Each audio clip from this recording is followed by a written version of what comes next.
की जय हो। परमात्मा सबको अत्यंत दुख देकर पलायन कर गए।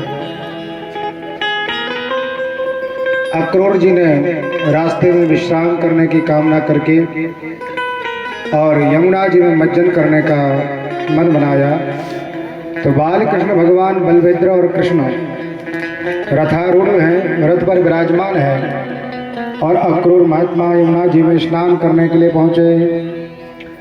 स्नान किया तो महात्मा अक्रूर जी ने क्या देखा, वही श्याम सुंदर रथ पर विराजमान है और वही छोटे छोटे चितवन को देखता हुआ एक मनोहर कांति से युक्त वही लाला यमुना जी में है।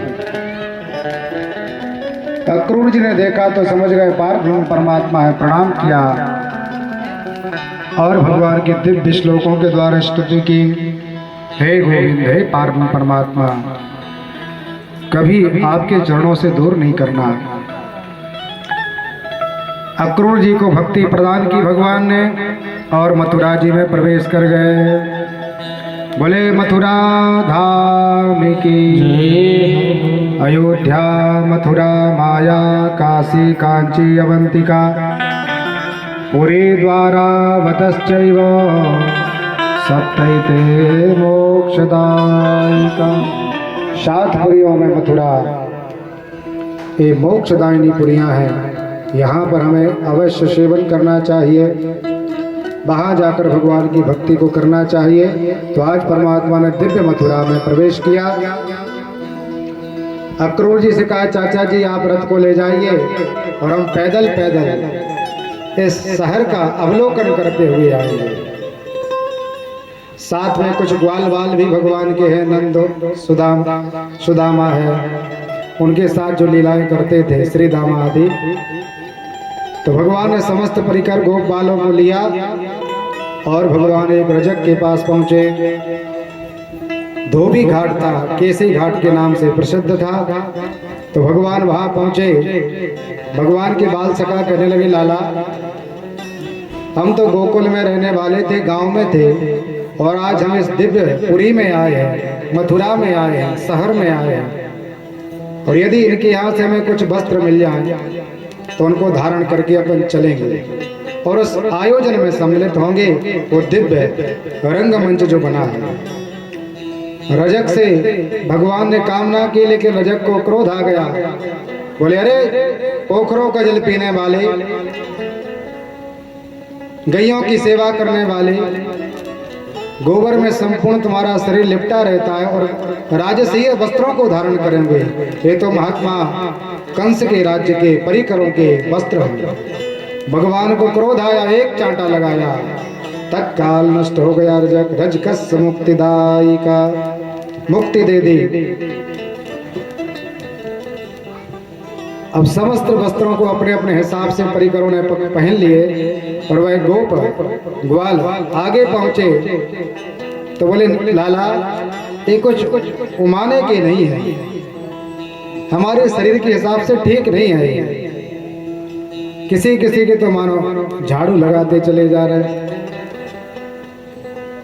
किसी की बाहें इतनी बड़ी है जिसमें पूरा उनका शरीर ही चला जाए, क्योंकि कृष शरीर है और ये राजाओं के हष्ट पुष्ट बलिष्ठ शरीर रहते हैं। तो आगे दर्जी मिला, दर्जी से आग्रह किया, दर्जी ने दिव्य कृपा की और सभी परिकरों के वस्त्र उमाने के कर दिए, उनकी नाप लेकर उनके ही आकार के बना दिए। भगवान ने शुभ आशीर्वाद प्रदान किया दर्जी के लिए। और आज हम सब देखते हैं कि 125-150 में शर्ट और पैंट का कपड़ा आ जाता है और सिलवाने में सबको पता है कहो उससे डबल आपकी राशि लग जाए। जितने का वस्त्र नहीं उतनी ज्यादा सिलाई। भगवान ने कृपा की, आगे पहुंचे तो सुदामा नाम का माली मिला। गोपों ने कहा, भगवान वस्त्र हो गए, अब नेक माला और धारण कर लें। तो ब्रजवासियों की विशेष विशेषता है, एक तो माला पहनते हैं और एक तिलक लगाते हैं, अच्छे अच्छे वस्त्र पहनते हैं।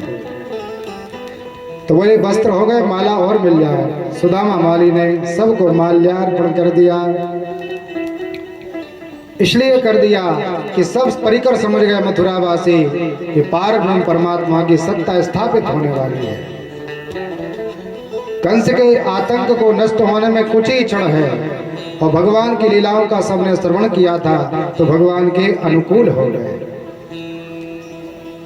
जब चुनाव इलेक्शन होता है तो व्यापारी लोग बातों से समझ जाते हैं कि जीत किसकी होने वाली है, हवा किस तरफ चल रही है, तो उसी का साथ देने लगते हैं कि अभी आगे जीत जाएंगे तो अनुकूलता हमें चाहिए, इसलिए साथ दे दो, काम बन जाएगा। सुदामा माली ने विचार किया भगवान की सत्ता स्थापित होने वाली है, माल्यार्पण कर दिया सबको। आगे परमात्मा पहुंचे तो देखा एक कुब्जा त्रिवक्रा 3 जगह से टेढ़ी एक स्त्री थी और इसका प्रतिदिन काम था कि चंदन को बनाना और उस चंदन को अनुलेपन करना महात्मा कंस को। चली जा रही थी भगवान ने कहा ओ सुंदरी, सुंदरी नाम सुना तो कुब्जा तो आश्चर्यचकित हो गई। जब से जन्म लिया कभी किसी ने सुंदरी नहीं कहा और आज ऐसा कौन सा पुरुष है जो हमको सुंदरी कह रहा। 3 जगह से त्रिवक्रा है, टेढ़ी है। भगवान ने कहा हम सबको चंदन लगा दीजिए। उस त्रिवक्रा ने, कुब्जा नाम की उस स्त्री ने समस्त गोप ग्वालों को ऊर्ध्व पंड लगा दिए। अब तो गोप बड़े प्रसन्न हो गए, दिव्य वस्त्र भी मिल गए, मालाएं पहन ली, अब चंदन लग गया, अब तो बड़ी कांति बन गई। भगवान ने कहा हमने तुमसे चंदन लगवाया है, तो परमात्मा उसको सुंदर करने लगे। एक भगवान बालकृष्ण ने अपना हाथ कमर में रखा, दूसरा टुड्डी में लगाया और एक चटका दिया तो सर्वांग कुशल हो गई। 3 जगह से टेढ़ी थी, परम सुंदर हो गई। समझ गई पार ब्रह्म परमात्मा है, प्रणाम किया भगवान को। और कुब्जा ने कहा भगवान हम आपको प्राप्त करना चाहते हैं। प्रभु ने आश्वासन दिया कि अभी हमें बड़े आताताई आतंक को फैलाने वाले कंस का मान मर्दन करना है, इसके बाद हम आपको सुख प्रदान करेंगे। कुब्जा को आशीर्वाद दिया। यहाँ कंस प्रतीक्षा में है कि आज सुदामा नाम का माली भी नहीं आया माला पहनाने, और त्रिवक्रा कुब्जा भी हमको चंदन का अनुलेपन करने नहीं पहुंचे। किसी सदस्य ने कह दिया राजन अब वह कुब्जा कभी आपको चंदन लगाने नहीं आएगी। बोले क्या हो गया? बोले उस नंद के लाल रस को सर्वांग कुशल बना दिया। अटारियों पे खड़ी हैं स्त्रियां और भगवान की कांति का दर्शन कर रहे हैं। भगवान ने विचार किया ये परमहंस हैं, साधु है, महात्मा है, भक्ति जिनने कई जन्मों की है, उनको दर्शन देना चाहिए। तो परमात्मा मथुरा की मुख्य नगरियों से मुख्य मार्गों से जाते हुए चले जा रहे हैं, सबको दर्शन देते जा रहे हैं। भगवान के दिव्य दर्शन करके सब कृतार्थ हो रहे। जाते जाते भगवान और कंस के राज्य के मुख्य गेट पर पहुंचे। वहां एक कुबलिया पेड़ नाम का हाथी खड़ा कर दिया था अर्जुन कंस ने, कि जैसे वो लाला आएगा और यह हाथी उनको कुचल डालेगा तत्काल नष्ट हो जाएगा। 10,000 हाथियों का बल अकेले हाथी को था, कुबलिया पेड़ के हाथी को, और बड़ी बड़ी दस्तावलियां थी, दांत थे उसके, गज भक्त। विचार करने लगे और हाथी ने देखा लाला आया है तो भगवान को अपनी पूंछ से, कभी अपनी सूंड से, कभी अपने पैरों से प्रहार करने लगा। लेकिन भगवान ने उसके दोनों दंतावलियों को उखाड़ लिया और एक बलभद्र जी ने ले ली और एक भगवान कृष्ण ने ले ली। रक्त बमन होने लगा और भगवान ने एक मुक्का जोर से मारा और हाथी को परम धाम पहुंचा दिया। आगे पहुंचे तो मल्लों को सावधान कर दिया कंस ने। शंख चारूढ़ आदि मुष्टिक और बड़े बड़े बलवान योद्धा खड़े थे कि जैसे ही लाला आएगा और हम इसको युद्ध करेंगे। अब तो कंस के चारों तरफ यम ही दिखाई देने लगे।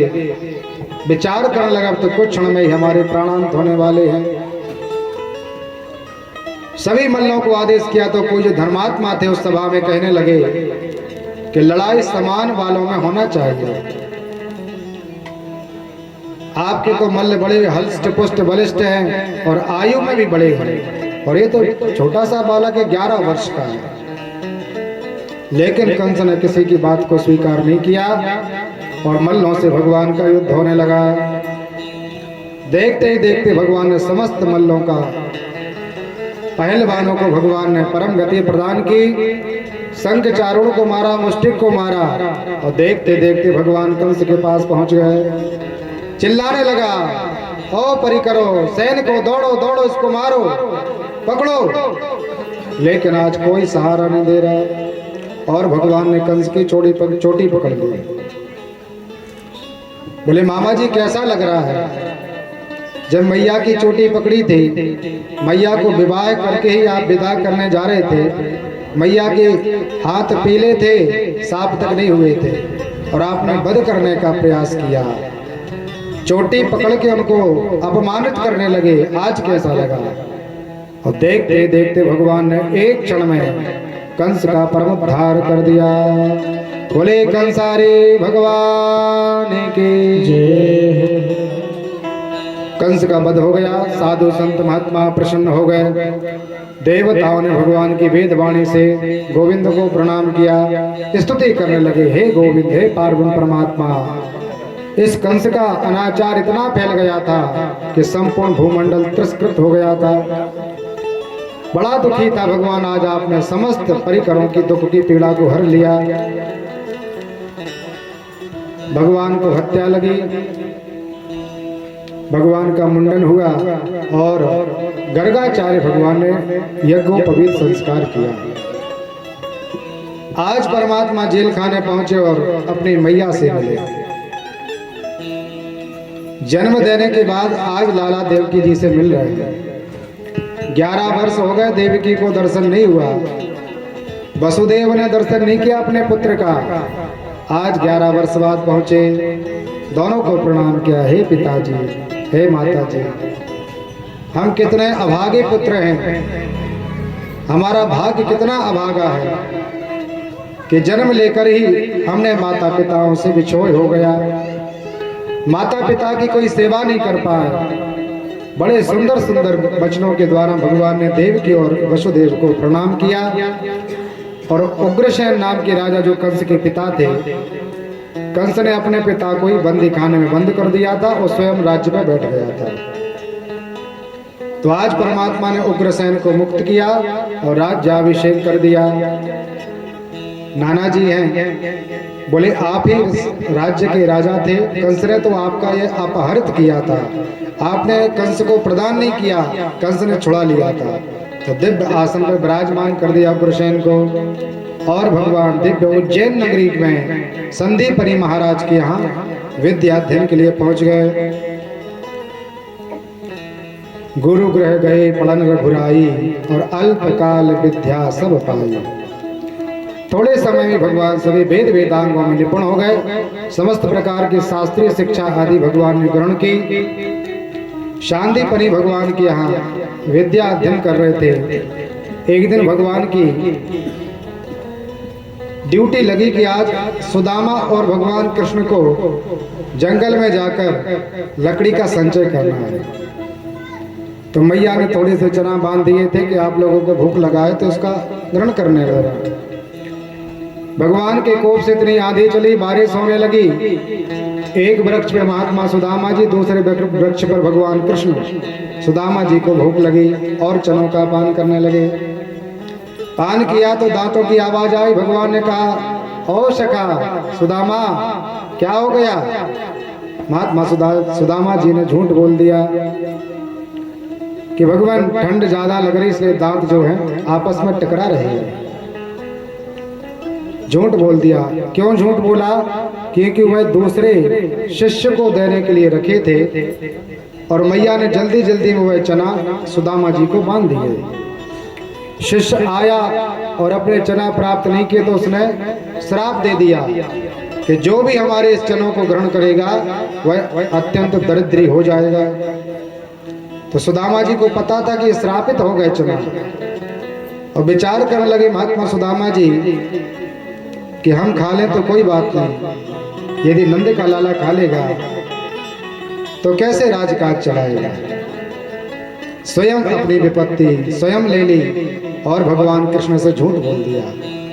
पूरी विद्या अध्ययन हुई। गुरुजी ने कहा आज आप लोग सर्व विद्या में कुशल हैं। तो भगवान ने कहा कि भगवान आपने विद्या दी है, इसकी दक्षिणा क्या होगी, गुरु दक्षिणा क्या चाहिए। तो बाबा सांदीपनी कहने लगे ब्रह्म जैसे बालक शिष्य के रूप में हमको प्राप्त हो जाए, इससे बड़ी दक्षिणा हमें कुछ नहीं चाहिए। अपितु मैया को कोई आशा हो तो आप पूछ लो। गुरु माता के पास गए, बोले मैया गुरु बाबा ने तो मना कर दिया दक्षिणा देने के लिए, आपको क्या चाहिए। उन्होंने कहा लाला हमारा एक ही पुत्र था और वह पुत्र प्रभास क्षेत्र में एक कुंभ में गया था और उस कुंभ में वही गुम गया, आज तक पता नहीं चला। यदि आप गुरु दक्षिणा देना चाहते तो हमारे पुत्र को वापस लौटा दीजिए। तो भगवान प्रभास क्षेत्र गए, समुद्र से प्रार्थना की कि हमारे गुरु पुत्र को देख लाइए, कहां पर है। समुद्र भगवान सशरीर पधारे, कहा देखो भगवान यहाँ एक दैत्य था, उसने उनको ग्रहण कर लिया और आजकल तो उनका यमपुरी के बाद कहीं अन्यत्र भी जन्म हो गया होगा। भगवान पुनः संयमपुरी पधारे, 2 बार भगवान यमपुरी पधारे। अभी महात्मा नंद को लेने के लिए, आज गुरु पुत्र को लेने के लिए पधारे। यम भगवान ने पूरा वृत्तांत बताया। परमात्मा ने कहा जैसा भी हो हमें तो गुरु का पुत्र चाहिए। दूसरे योनि में जन्म ले ली थी महात्मा सांदीपनी के पुत्र ने, लेकिन भगवान के आदेश के कारण यम ने उनको प्रदान किया, मैया को भगवान ने प्रदान किया। बड़ी प्रसन्न हो गई कि गुरु दक्षिणा प्राप्त हो गई। भगवान की पूरी लीला हुई। भगवान मथुरा पधारे और मथुरा में दिव्य भगवान की लीलाएं होने लगी। एक दिन भगवान को याद आ गई कि जब से वृंदावन छोड़ के आए कभी कोई खबर नहीं दी, तो उद्धव जी को भेज दिया। उद्धव जी ने काली कमली ओढ़ी और एक रथ पे आरूढ़ हुए और वृंदावन पहुंचे। वृंदावन में गए तो पता पूछने लगे यशोदा मैया का घर कौन सा है। किसी ने समझाते भगवान कृष्ण आ गए, क्योंकि काली कमली ओढ़े हुए थे। पास में गए तो बोले नहीं ये तो कोई और है। मैया का पता पूछा तो किसी एक गोप ने कहा कि जल की ये धारा आप देख रहे हैं, जहां ये धारा बंद हो जाए समझ जाना यशोदा मैया वहीं हैं। इतना रुदन किया मैया यशोदा ने कि अश्रुपातों से एक मानो छोटी सी नदी निकल गई हो। सब गोप ग्वाल बड़े विरह में युक्त होकर पूरे रथ को घेर लिया चारों तरफ से। एक पत्र भगवान ने लिख दिया था तो सबने छीन छीन कर टुकड़े टुकड़े कर दिए। हमको क्या लिखा, हमको क्या लिखा, क्या हमारे बारे में कुछ लिखा। ऐसा प्रेम देखा महात्मा उद्धव ने, तो वे तो ब्रह्म ज्ञान लेके गए थे। महात्मा उद्धव ने कहा कि आप तो साकार स्वरूप से आपने भक्ति कराई है उनकी, हम निराकार ब्रह्म की उपासना उनको समझा देंगे और वह आपके प्रेम से दूर हो जाएंगे। लेकिन जब गोप ग्वालों का प्रेम देखा भगवान के प्रति, तो महात्मा उद्धव जी ब्रह्म ज्ञानी भूल गए और स्वयं उस ब्रज की रज में लौटने लगे। संपूर्ण शरीर में उस ब्रज की रज को लगाने लगे। गोपिकाओं के चरणों की रज को लेते और अपने सिर पर लगा लेते हैं। धन्य है भक्ति उनकी। हमारा ब्रह्म ज्ञान क्या करेगा। शरणागति ली, लौट कर आए, वृत्तांत समझाया। यहाँ पर कंस की 2 पत्नियां थी, एक का नाम था अस्थि और दूसरे नाम का प्राप्ति। दोनों जरासंध की कन्याएं थी। पिताजी के पास गई, बोले पिताजी हमारे पति परम धाम को प्राप्त हो गए। बोले कैसे। बोले लाला ने, नंद के लाला ने और अपने मामा का वध कर दिया। जरासंध बड़ा प्रतापी था, बोले मथुरा पे चढ़ाई कर देंगे। तो चढ़ाई करने के लिए पधारा। 17 अक्षुणी 27 अक्षुणी सेना लेकर 17 बार आया भगवान से लड़ने के लिए। ना तो भगवान की पराजय हो रही, ना जरासंध की पराजय। 18वीं बार विचार किया तो 3 करोड़ मलेच्छों को साथ में लिया, कालियावन को साथ में लिया और ब्राह्मणों को जाप के लिए बिठाल दिया कि आप लोग दिव्य हमारी विजय के लिए कामना करिए, मंत्र का पाठ करिए और यदि हम इस बार जीत गए तो आपको उत्तम धन प्रदान करेंगे। ब्राह्मणों ने विचार किया, भगवान आपसे कौन जीत सकता है, हम तो विपक्ष में हैं, जरासंध विपक्ष है और विपक्ष क्या है, असत्य है और असत्य कभी जीत नहीं सकता, सत्य की ही विजय होगी। लेकिन हे गोविंद दया करना, क्योंकि इसने कहा था 11,000 ब्राह्मणों के सिर उच्छेद कर देंगे यदि हम परास्त हो गए तो। 11,000 ब्रह्म हत्याएं ले लेंगे यदि आप लोगों ने विजय प्रदान नहीं करवाई। ब्राह्मणों दीन भाव से भगवान को पुकारा, परमात्मा प्रसन्न हो गए और आज भगवान कालियावन के आगे आगे दौड़ लगाने लगे, पीछे पीछे से कालियावन, आगे भगवान, और नेक ही अंतर है, थोड़ा सा अंतर है, ना तो भगवान अधिक दूर जा रहे ना अधिक पास आ रहे। और परमात्मा ऐसी लीला करते करते प्रवर्षण पर्वत पर चढ़ गए। उस प्रवर्षण पर्वत पर महात्मा मुचकुंद सो रहे थे, जिन्होंने देवासुर संग्राम में देवताओं की तरफ से लड़ाई करी थी। तो भगवान से आशीर्वाद लिया था कि भगवान इस दिव्य लड़ाई में हमारा बहुत परिश्रम हुआ है, इसलिए हम चाहते हैं कि बहुत समय तक शयन करें, विश्राम करें। तो उस गुफा में छुपे थे भगवान, सो रहे थे मुचकुंद जी। भगवान वहीं से निकले और अपना पीताम्बर उड़ा दिया। मुचकुंद राजा को अपना पीताम्बर उड़ाकर स्वयं अंतर ध्यान हो गए, छिप गए। 3 करोड़ कालियावनों ने विचार किया कि नंद का लाला बड़ा नटखट है, कितना कपट करता है, देखो आके यहाँ पीताम्बर उड़कर सो गया, छुप गया डर के। विचार किए भगवान है, ये लाला है। चरण का प्रहार किया महात्मा मुचकुंद को, नेत्र खोली, बड़े तेज संपन्न थे और कई वर्षों से शयन कर रहे थे। नेत्र खोलते ही 3 प्रकार के 3 करोड़ कालियावन तत्काल भस्मीभूत हो गए। भगवान ने विश्वकर्मा को याद किया तो महात्मा विश्वकर्मा ने तत्काल एक क्षण में द्वारिकापुरी का निर्माण कर दिया, समुद्र के बीच में ही। और भगवान बलभद्र जी ने और कृष्ण ने प्रवर्षण पर्वत से एक छलांग लगाई और द्वारिका में प्रतिष्ठित हो गए। बोले द्वारिकाधीश भगवान के रण छोड़ हो गए। आज भगवान रण को छोड़ दिया, समस्त देव की परिकर आदि को लिया और द्वारका में रहने लगे। विचार किया विवाह करना चाहिए, तो बोले पहले बड़े भैया का विवाह हो जाए, इसके उपरांत हम करेंगे। तो बलभद्र भगवान का विवाह होने के लिए तैयार हुआ। रेवत की कन्या थी रेवती। रेवत संपूर्ण चराचर में ढूंढने लगे कि हमारी कन्या के योग्य कोई वर हो, लेकिन प्राप्त नहीं हुआ। तो ब्रह्मा जी के पास गए। ब्रह्मा जी ने कहा इस समय द्वारिकाधीश बालकृष्ण भगवान के बड़े भाई बलभद्र आपकी कन्या के योग्य है।